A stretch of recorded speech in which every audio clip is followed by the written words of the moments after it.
Disclaimer: the views and opinions expressed on this podcast are those of the individual guests or creators and do not necessarily represent the views of their employers, business partners, affiliates, or advertisers. Any opinions, advice, or statements made on this podcast are not intended to be taken as fact or professional advice. Please consult a qualified professional before making any decisions based on the content of this podcast.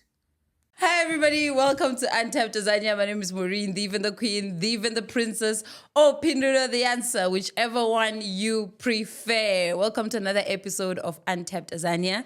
And of course, I do not chill alone. I chill with the one and only Mashudu. How you doing, Mashudu? I'm fresh and I'm fresh and my fresh just gets fresher. What's the mood? What's the temperature, my dog? You know, the diamonds in production are glowing greater than the pressure all the time. Love that. Welcome to another episode once again. If you're new here, please like, subscribe. Let us know what you've been tapped into so we can tap into that as well. If you're returning, what have you been doing? Also, hit us up. Check us out on our socials, Instagram, Twitter, TikTok, and YouTube. We don't have a Twitter account for very other interesting reasons. But without wasting any time, my dog, what have you been tapped into? So I watched an interview recently on SMWX, right? Okay. And it made me think, just based off a conversation they were having, on the whole idea of, you know how, like, given what's been going on with the MK party and like Floyd leaving and him hinting at starting another political party, I was just thinking about, just fix this real quick. I was just thinking about, based off of the conversation that was being had, this idea of how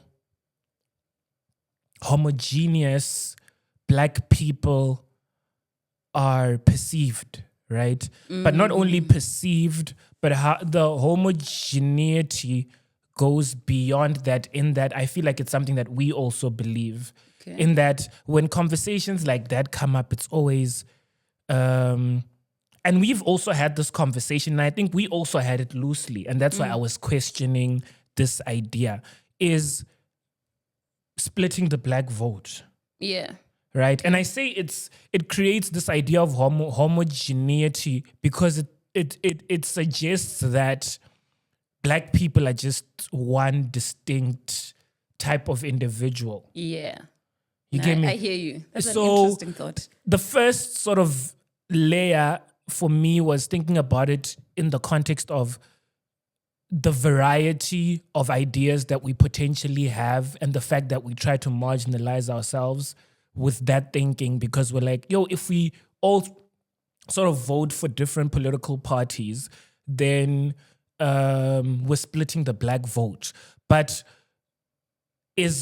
when we say we're splitting the Black vote, is the Black, because the Black vote being, the Black voice being singular, right, does not necessarily negate the fact that Black perspectives can be different. True. So that was the first layer I was thinking about it from, right? And then the second layer was that, when we say, I hope I have it here. Oh, yes. The second layer was just on the state of affairs, right? Like in that, this idea that we have this homogeneous approach to our thinking also suggests that or maybe not even suggest, it kind of proves that we don't know what we stand for or what we want. So there are also the obvious things that we always bring up, like we know what we need. We know what we need to happen for the economy or for the country to work. Like we need less corruption. We need the sewages to be fixed. We need the potholes to be fixed. We need this and this and this. But it's like, as a Black collective, right, as a country, even if we're talking about it at a macro, do we actually really know what we want? I was trying to figure out, like, have we like, do we know what it is that we want? Have we actually confronted that conversation? Or do we just have this thinking that we know what needs to happen so that things are fixed, and then we never confront that actual thing that we need to be fixed, and then we never actually know? Because I was like, okay, cool, say we do know, what is it? That's interesting, because when you were talking about like the idea that there's the splitting of votes, and that within the Black community, obviously there's different perspective. I was just thinking about it. I think this comes from a very, like, if you look at our history, right? Before apartheid ended, we were all just kind of in the same voice. We were all mobilized to be in the same voice because we wanted to vote out a system that was oppressing us. And that made a lot of sense because we had a bigger goal that affected all of us and in the same ways, and we wanted to get it out, right? But I think it's a little bit different now because there's various factors that have been introduced, right? If you look at, obviously there's basic levels that I think what you mentioned, that everybody agrees that we all want electricity, we all want access to water, we all want our roads to work, and we want infrastructure to be there, right? And for things to be priced fairly. But at the same time, I think within that perspective, there's different people who think about it differently, right? In the sense that there's a Black middle class now that sort of exists, and the needs of the Black middle class and those that are in very lower economic spaces, right, are slightly different. May not be different in the sense, in the core values, in the core things that we want, like the roads working, but There are nuances. There are nuances into what a person who's living in a small suburb and a person who's living. You remember when it's not. I don't think this is any different to when Ye supported Trump, right? It's just that when Ye puts out his perspective, he's in the extreme. Yes, like so he endorsed the "Make America Great Again," but he was essentially saying you can be Black and Republican. Yeah. Right. Where it's like if you're Black and you're not Republican, then it's like you're wrong. And Chance the Rapper got a lot of backlash because Chance the Rapper is a staunch Democrat. He supported Obama, but he's like, there's actually nothing wrong with what Kanye is doing at its core, because he's actually showing us that as Black people, we can have different perspectives. Like you can be right leaning, you can be left leaning, or whatever. Like also, I like how Chimamanda also articulates how what do you think the responsibility is? Because I don't think it's clear cut, but you exist somewhere on that spectrum. I exist on the. I'm sort of I lean right-wing leaning. I lean towards thinking. Okay. I really believe in sort of lucid thinking. Yeah. So, and I like clarity. And I'm a writer. I also like words to mean what they mean. I like clarity of language. I like clarity of thought. I like thinking about things. And, from the time I was a little girl, I just was never a person who went along with what I was supposed to do or believe. I've always kind of wanted to wait. I want to sit with this for a while and think about it. Right. But also I want to make decisions based on knowledge and information. So I'm very keen on learning. Like if there's a subject and I want to go read about it. articulates how at its core, bro, if you're actually a deep thinker, left or right doesn't essentially speak to an individual's for the most part you're gonna be pragmatic, and there are gonna be things, ideologies that would be considered left leaning that you support, and then there'll be ideologies that are considered right leaning that you support, right? So sorry for cutting you. You can continue. No. But I think that's essentially what I was saying, is that within the Black community, it's not like before. It's not like pre-94 when we had a bigger goal that we had to achieve and everybody kind of was mobilized to that bigger goal, right? Now, there is all these things that we want, but there's little nuances that exist. And I think my worry in the conversation now and the political parties that are being formed now, they're still based on mobilizing people on things that affected people then. in the sense that there isn't a political party that specifically is catered or structured to fit the black middle class specifically. You know what I mean? Like, it's even like with political parties that form, it's either they go, oh, like how I am left-leaning, and they take all the left-leaning principles, but there are no nuances into that. I mean, like, and it's if you look at, say, the ANC, right, and every other political party that sort of broke out of them, it's like, it's not any different from the ANC's collective consciousness and saying, yo, the ANC has disregarded this aspect. Yeah. You know, so like COPE forming was... Musiwa Likota feeling like certain aspects weren't being done right, but it was still embedded in the ANC ideology. Economic freedom fighters. It was the same. Like MK, it's the same. Even if Floyd ends up launching a party, it's gonna be the same thing, right? And also, in addition to that, if you look at the right, the right is split.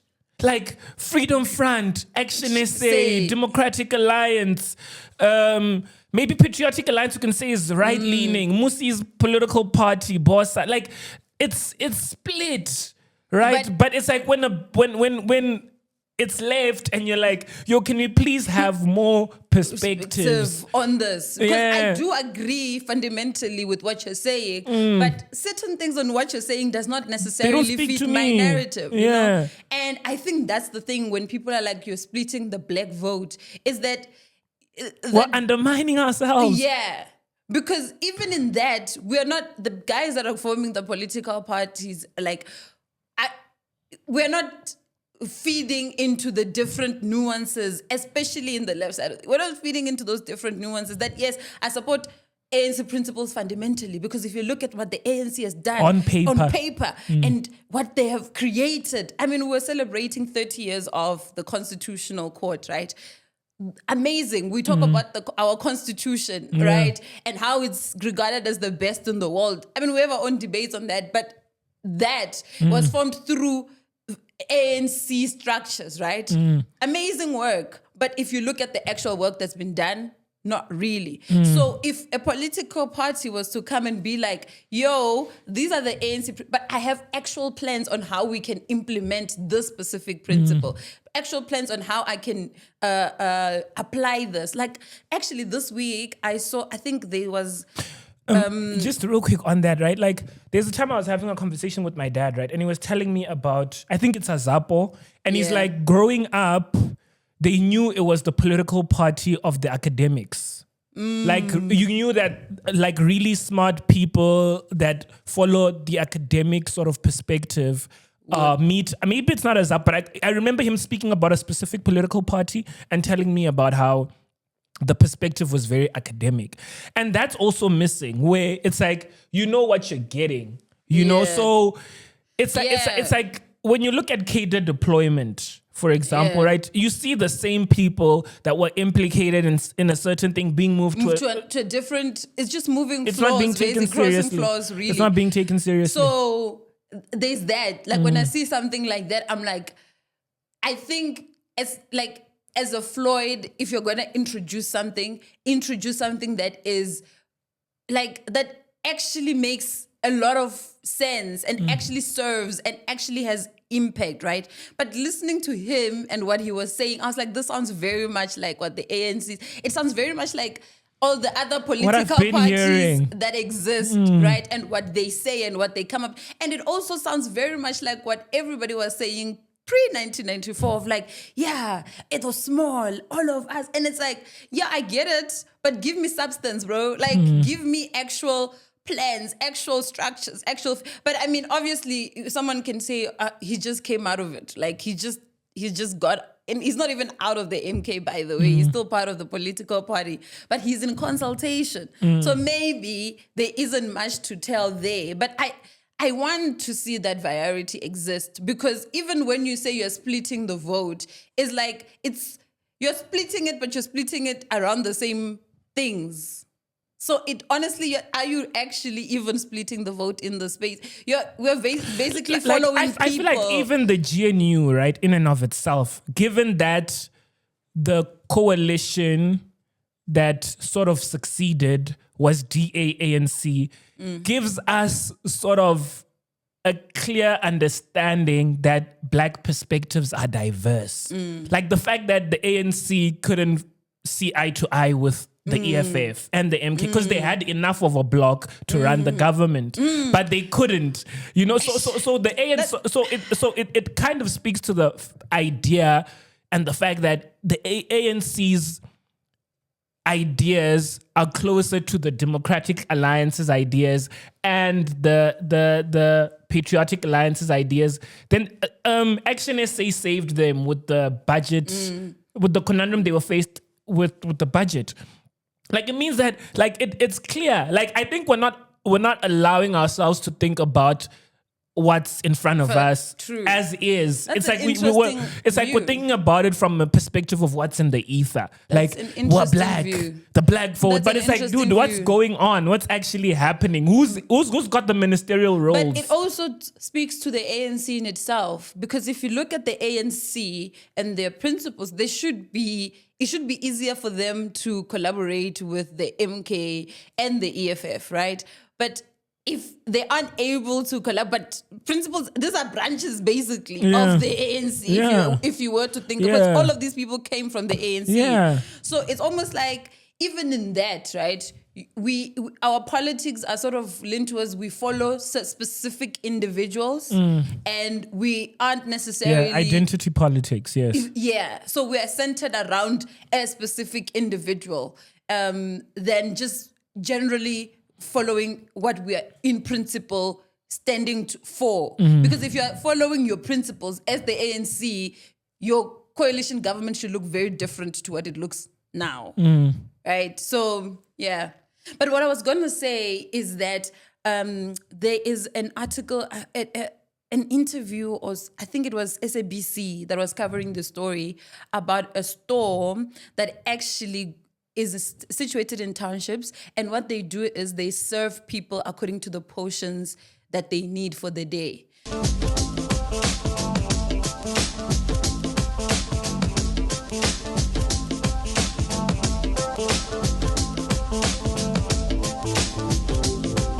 And one of the things I discovered working in townships is that most people are not poor, they are just poorly paid. So what that means is that by mid-month, they're starting to run out of money.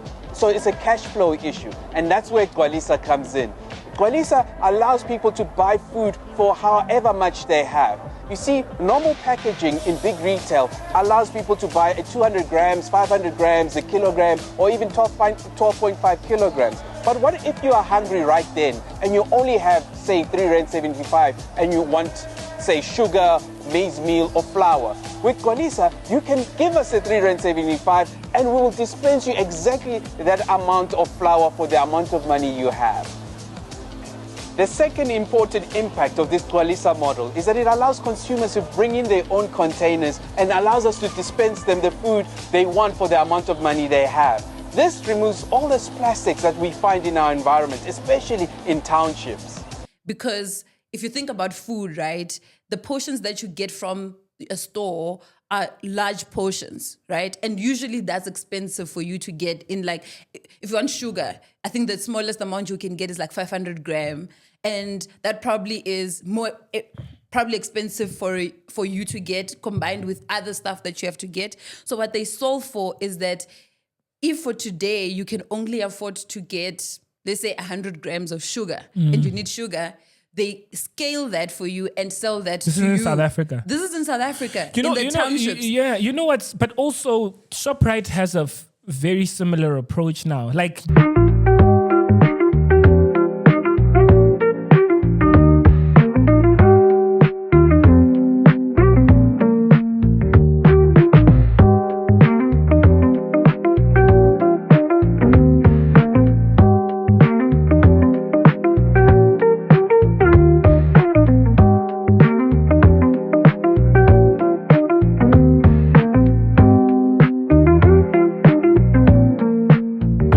they have Actually didn't 7 know rand that. meals, Right. like where the kwandan tea and a bit of pap. I swear, and And people laugh at those things, like pictures But are taken, but the thing is, right? I've been seeing that going on for over a year, where people like will share a picture of, and at first I thought it was a mistake, where like, or maybe this was packaged mistakenly, but then I saw it consistently happening, where people would post like a picture of just a bit of pap and like a little bit of meat, and it's like an 8 rand meal, right? And or a 5 rand meal. And I was thinking like, dude, they are way ahead of their time. Dude, like they're this is what they're doing.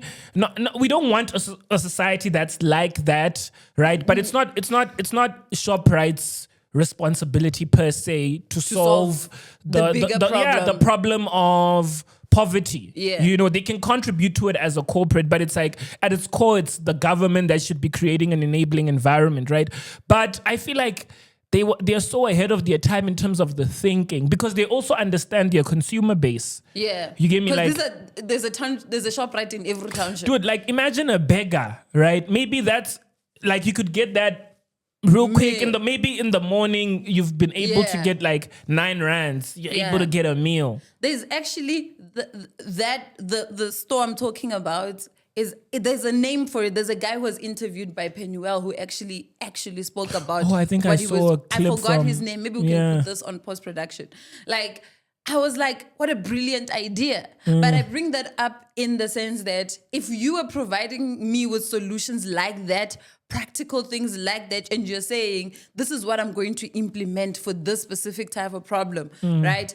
As a person that lives in a township, that speaks more to me, right? And it's acceptable to me. I can ride with that.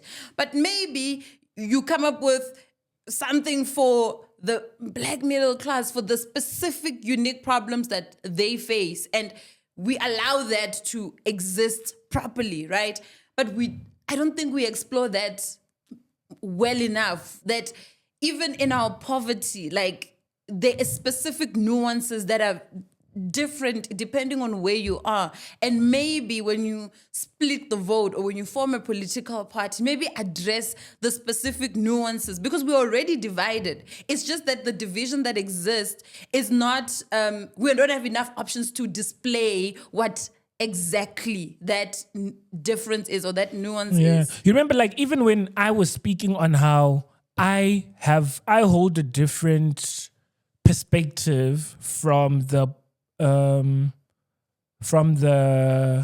popular opinion around people that don't vote. Right? Even whether it's the perspective, Uri, if you don't vote, your vote automatically goes to the ANC. I don't agree with that. Or it's wrong to not vote. I don't agree with that. I feel like not voting is actually representative of the fact that I am not represented, right? And this idea that because someone's not represented, they need to make a compromise by finding an option from the options that exist is not fair. True. You know, so I think this supports that idea, Yauri. Dude, we need, like, if all the people that don't vote for one political party, it wins. That speaks to them. I know, but like, it speaks to them. But if all the people that don't vote in South Africa that are eligible to vote for one political party, it runs the country. That is true. So that's a crazy ass stat. It is.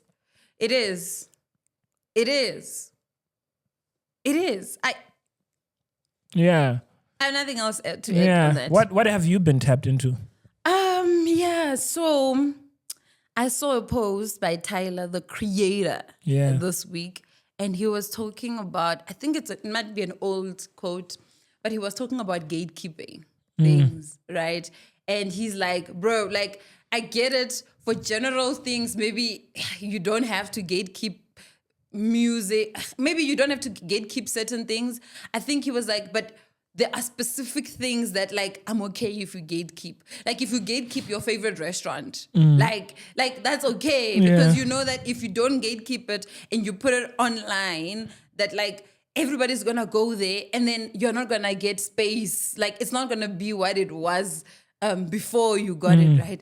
And I was just thinking, just generally in life, bro, like, I weirdly enough, agree with that. Yeah, in it's a not certain weird. way. It's not weird. Because I'm it's not like, weird.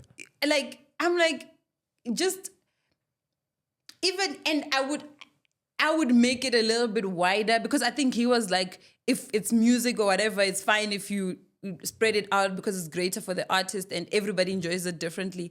But I feel like sometimes I want to gatekeep my favorite artist, bro. And it's not because I don't want them to get the money or to make it big or whatever. But some artists feel very personal. It feels like they speak very personally to you. Yeah, né? this is mine. And also, what usually happens when artists become bigger, and it's something that is spoken about quite widely, is that artists change. And I'm okay with, fine, you're creative and you're gonna change because of the space that you find yourself in, but I don't want you to change.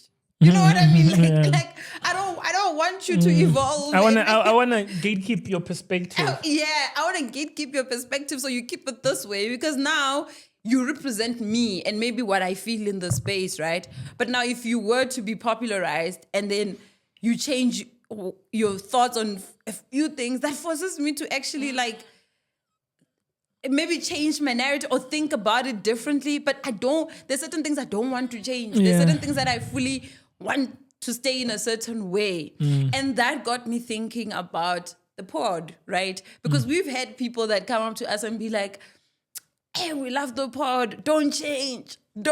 This is my thing, okay? I know on Thursday I'm gonna watch the pod and it's gonna be interesting and it's my routine. It feeds into my lifestyle, right? And it's like, damn, like being on the other side and having people say that to you is different, because I want to change as an individual. I want to evolve. And I get that this is specific for some people and they hold it so closely, right, to them. But in a few years' time, if we're ever still doing this, I might hold a completely different narrative on something, or even just how we approach the pod, and it might just affect the core people that we actually had from the begining. Yeah, I mean, if we just introduce like a fact checker, then like they interject when we say something. When we're talking, or I also know that I could stop and say, "Yo, could you please look into who what?" And it changes the dynamic completely. Yeah, you know. Yeah, and I guess, of course, we're thinking about this because we celebrated the anniversary. Last week. I want to just say something on the gatekeeping, because for me, do you know what I was thinking about when you're bringing up the whole conversation, right? Is like gatekeepers existing in certain spaces. Yeah. You know, so I was thinking about the importance of that.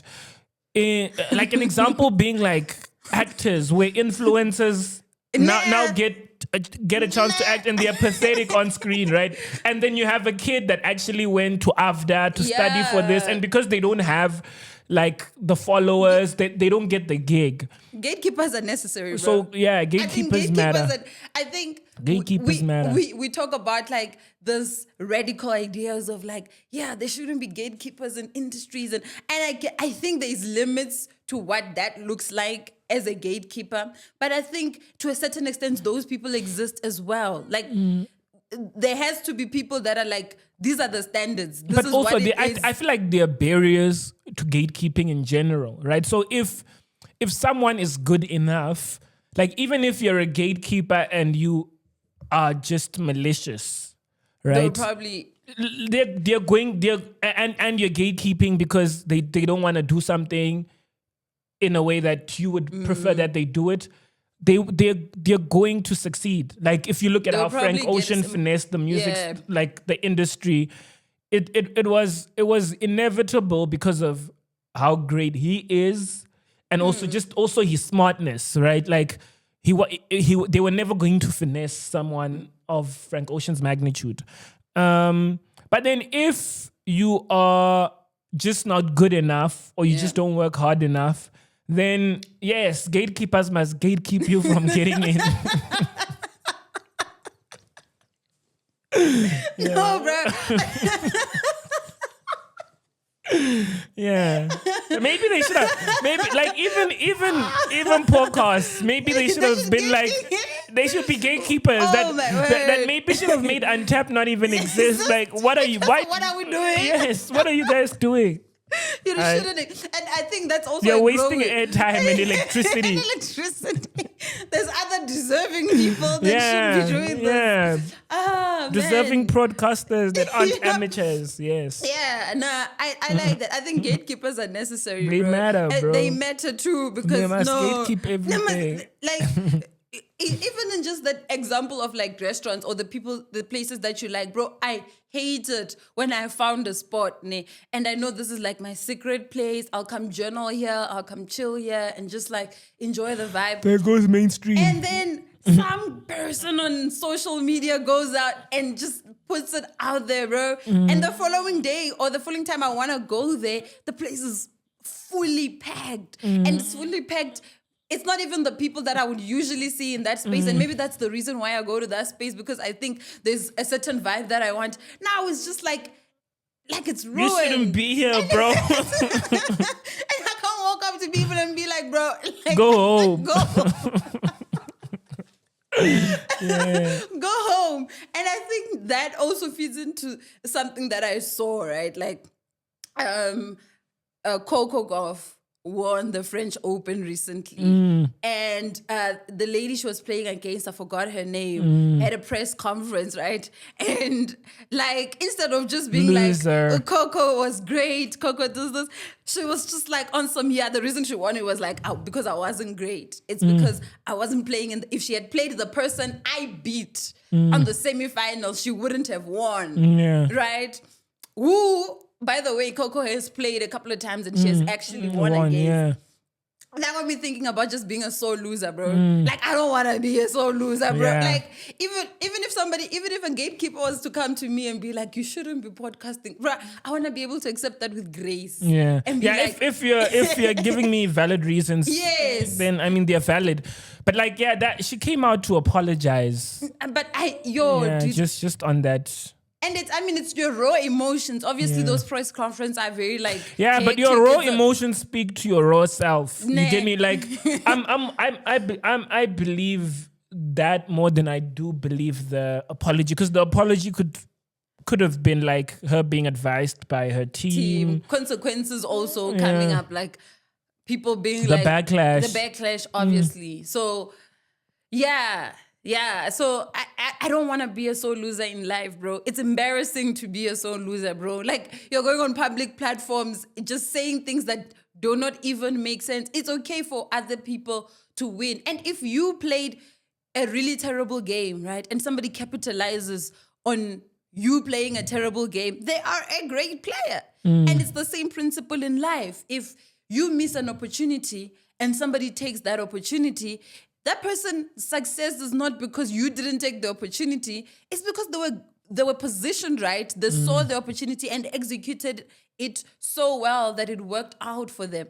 And that's okay. And you don't have to like bring yourself down or to actually get somebody else's win. So yeah, that's just what I've been thinking about in terms of that. But in terms of this week, it is obviously our anniversary, and we were like celebrating a year anniversary last week. And there's a lot of moving parts around that. I just wanted to get your perspective, bro. We are a year in, bro.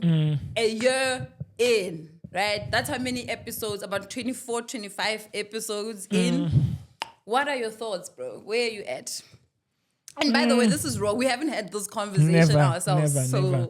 Yeah. It's interesting. Like at its core, it's interesting how far we've come. It's interesting how far we've come. I think that there's space for growth, but I'm proud of us. Like, I'm proud of what we've been able to achieve with the pod. I'm proud of the consistency. Yeah, and I'm actually proud of how we've just been able to blend so well with each other. Like how we've just been able to execute on everything how we want to execute on it. Like even when it comes to the way we'd want things to evolve, I feel like everything we need to do going forward is properly in the pipeline, you know, things that like even the viewers don't see it. I think we're working towards that gracefully. So I think for me, it's been a great year, man. Like I mean, if I was to critique us, I'd obviously maybe critique us on a thing or two. But for the most part, I feel like the greatness or the good things that have come from this journey outweigh the sort of maybe deterrents or aspects that perhaps need work. Yeah. Yeah. I was thinking about, even recently, the most well-received episode from my perspective, just how much people were like, yo, like, damn, this was, for some it was like, this is something that I've thought about, but you guys articulated it so well. For some it was like, yo, I've never actually thought about this, but this put so much of my life into perspective. And this was Deferred Life Plan. Like, Yeah. that was a special episode. Maybe not like our best in terms of production or we had the best ideas, but it was the most well-received, man. Like, even given like how was such a micro platform with just a few views, like the ratio of amount of people that actually reached out, given the amount of views we get, is like a lot, you know? So the impact of that for me was like crazy. Yeah. I mean, Yeah. I totally agree with your perspective. Totally. I think for me, when I was just reflecting, I think do you know what I wanted to do today? I wanted to like recreate the outfit I wore for the first episode. And in some ways I couldn't do the whole, like recreate the entire thing. But it was, even me being unable to recreate that outfit is because the growth, like it's so much. Like it is so, first things first, shout out to God, because I think when the Bible says like he works everything for the good of those who love him, I think that's so true. Because even in what you're saying about episodes that we were like, hey, maybe this didn't go well from what we wanted to talk about, what we had on the thing, what the plans we had for the episode, it's always those episodes that open up conversations with people. Like in the past year, I've had conversations about things that I would never have with different kinds of people. And in so much as what you see on the pod or online on YouTube, the comments and what people are thinking, there's also a whole lot that happens within our personal spaces where people send us messages, or it opens up a whole conversation about certain relationships, and the amount of deeper conversations I've been able to have with people in my circle has been amazing. Like I cannot even quantify that to anything else. And I think that's the good that I can speak to about this podcast. Besides us, the fact that we are able to do this every second week, make our schedules work, like move around things to actually just make it gel so well, that is God.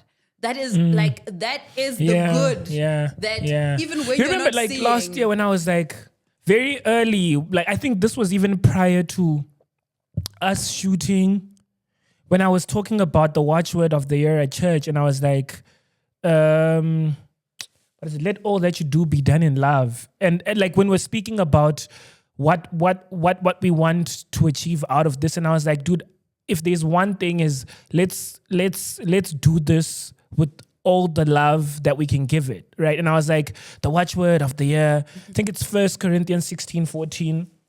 But I was like, it speaks to that. Like, can we at the very least just do it with love, give it our all, and if we are not able to do it at that level, then we give it up. Because if we're not going to give it our all, then there's absolutely no reason to go into it. So yeah, I'm just glad that came across strongly, you know, in the sense of camaraderie, in like, I mean, we haven't even, like, we'll have clashes back and forth, but we haven't had like, we haven't had a fallout, you know? You know? When you speak about fallouts, it's like when people go back to your clips after you have fallen out and they're like, yeah. Those were the signs, the red flags they didn't notice, yeah. Those are the signs. Yeah. But I hear you, fam. Yeah. I hear you. Yeah, But I can't even think of any, like, to be honest, you know, like I'm gonna be candid with you. Like, I can't think of a moment where something was clearly like leading to a fallout type thing, and then we just, like, you held back because you didn't want me to feel uncomfortable, or I held back because I didn't want you to feel uncomfortable. Like, we had our disagreements on air and off, but like, I mean, I think the disagreements that people might see on air is the type of disagreements that we have outside. Yeah. Like, you have a view, I have a view that I don't agree with, and we speak it out and talk it out until we're like, okay, we're gonna settle. Here's the compromise. It's cool. It's cool. So like, even that, like, I think that's a miracle in itself, because you can have this great idea of what you want to do and maybe execute it perfectly according to the plan. But like, if you lack that soul, if God is not in it, it might not just feel the way it feels right now. You need God for that discernment, you know? And the feeling, and you know, when you pray about like being able to enjoy your blessings, it's this. It's like, I enjoy coming here to record. I enjoy our calls when we have to talk about the pod. I enjoy thinking about the pod. I enjoy sending messages and emails and things don't work out, or things come up back to us and we're like, oh, damn, that would have been great, but it didn't work out. It's fun. It's not like, bro, like the amount of interviews that we're supposed to have that were like amazing and we're going to change the trajectory of this platform, and they were this close. Yeah. But it's like people just dropped the ball, you know, and we just keep going. Like we came out and I it think was all we've the only same, we've only had the acoustics and poetry interview this year, but the plan was to have a lot more. But like, we've just been, you know, we come here and we record, and it's that thing, to be able to enjoy that. I think it's an underrated blessing in whatever you have, because you can have the blessings, you can have the things that you want and pray for, and you are unable to enjoy them. And the gift of being able to enjoy, the miracle of being able to enjoy what you pray for, is not to be underrated. And I think that, for me, is the biggest thing, because I enjoy having the conversations outside of Untapped too with people. People come up to me and they totally disagree. Like, I had somebody from work speak to me and they're like, yeah, you guys are very vanilla. You guys are like, the sky is blue and everything is lovely. You guys should have somebody that oppose your views. And they're like, and I'm like, yeah, I like doing this with you, because I'm like, it's fine. It's fine. Let's go. Let's go, you know? So yeah, I think the past year has been that. I'm so thankful that this is what it is right now at this very moment in my life, because I honestly, genuinely needed something like this in my life, and I'm glad it had to be with you, Meshi. And also I've just been learning a lot, you know, just from you, your perspective. I've been learning a lot about myself, you know, and just what it takes to become better, you know? Yeah. I swear, like, for real. Yeah, I hear you, fam. You have your flaws, but you're also great in a lot of other ways, you know? Yeah. I think the same about you. You're like, you're like, if I was to be so intentional about my things, I'd be you. Like, you are so intentional. Like, Don't start, yo, guys, like, Mash Today's is question is actually so intentional. Yeah. You are so intentional about your things. Like, every single thing you think of. And it kind of forces me to be to like kind of think about the outcome of things as well. Yeah. And you, oh my God, like I saw a video and I'm going to send it to you so we can put it on post. My favorite kind of friend is the friend that figures out their life with so much ease. Like, they'll tell you, like, yeah, I've been thinking about this. And then they just, like, 2 weeks later, you see them and they're doing the thing they said they were thinking about. Maybe it's the lucky girl syndrome thing where, like, things just come to them naturally. I don't know what it is, but I love those types of friends. This lady was speaking about, like, I love friends who say, oh, I want to do this. And then the next time you speak to them, they did it. they did it, or they're actually doing it. Someone was actually asking me, like, yo, how do you, like, you have the pod and, like, you have the blog and you have a publication and these are all things that are on the side. These aren't things that you're getting compensated for. Like, this is outside of the things you're actually getting compensated for. And then you have church and you have all the other, like, things you do in that regard. And it's like, and I was like, dude, I genuinely hate disappointing myself. I was like, that's the only thing, because I had never had a chance to think about, like, why I will execute on things, but it's like I hate having things set out and then I don't act on them. Because and it's like shows. that feeling of like, shows. you know, it shows in your behavior. Okay, let me weekly question and we have cake, so we need to quickly just get into the weekly question. Gifty, please help us. Chris Williamson, right? Chris Williamson. I got this from Chris Williamson, and the question is: if your life was a movie. If your life was a movie and people were watching up to this point, what would the audience be screaming at the screen, telling you what to do with your life? Sheesh. What a beautiful question. What a beautiful question. I think the audience would be telling me to relax. And like relax and calm down. And calm down. Calm down.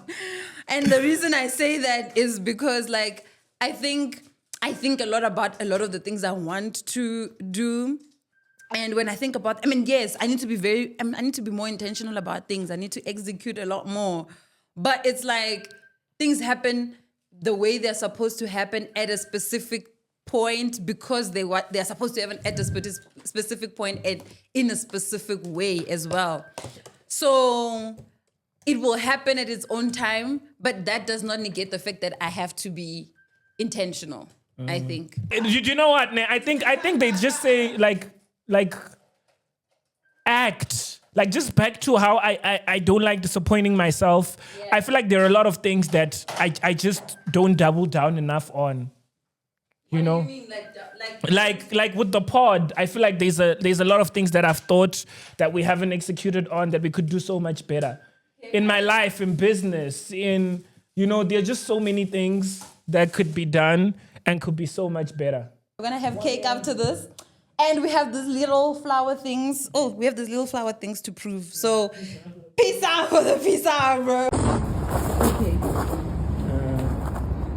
Alrighty. I just like to.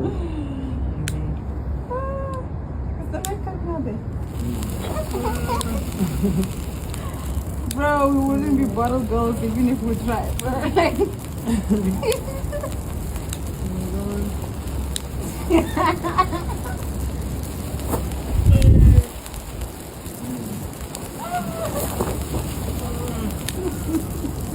Oh, God. That is mentioned. Yeah! 1-year-old. Shame, we tried. Look at that one. So it's corny. Yes, it's so funny. But we out here. It is so funny, man. Now he did it. Look at that.